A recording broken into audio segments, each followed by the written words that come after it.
I wanted to make a diorama with a couple spare models I had that didn't fit into my army, and maybe because I watched too much anime as a kid, I wanted to do your classic anime slice. I had found a clear Easter egg and thought about using that tea candle light to make some kind of glowing relic, and the two models would be fighting over said relic.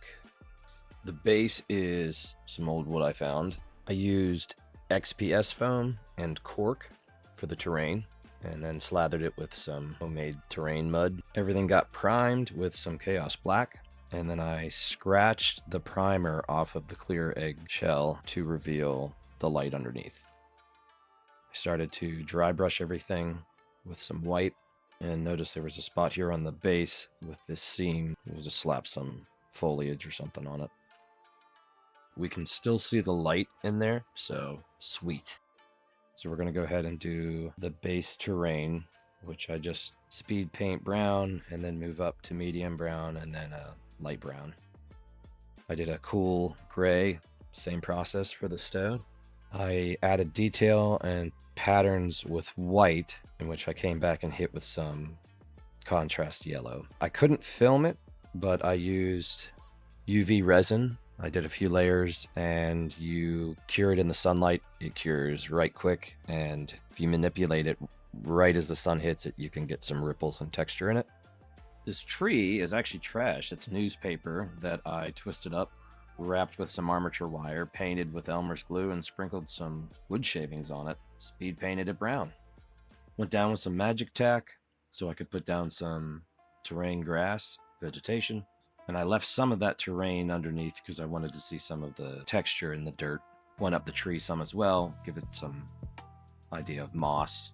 So my attempt was to make it look like glowing hot lava, right? Like veins of magma, right? And at first it started to look like ketchup and mustard, and I had to add a bunch of layers to it, darker to darker. And in the end, I don't think it turned out too bad. I'm just glad it doesn't look like ketchup and mustard anymore. I go ahead and finish the rest of the terrain with whatever grass I was planning on adding. And then I jump on to this tree.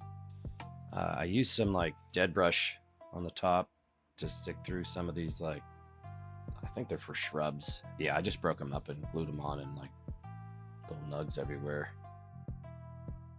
I added some different colored green foliage to it to help with leaves.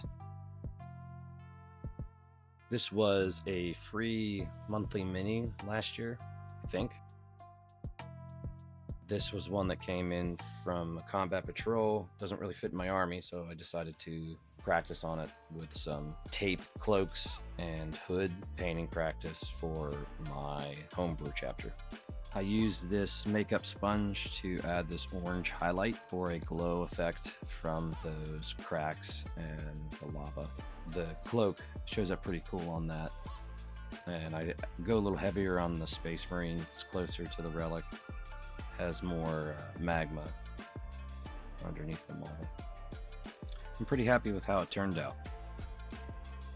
So with these two done, I go ahead and lock in their final pose, and we super glue them into place, ultimately super gluing myself together in some fashion, because it always happens. And I drilled holes in each of their feet, well, each one a foot for each model, and then I used just a wire to help support them.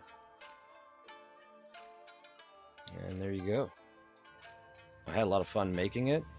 There are some things that I'll do differently in the future. Hopefully I'll have an airbrush.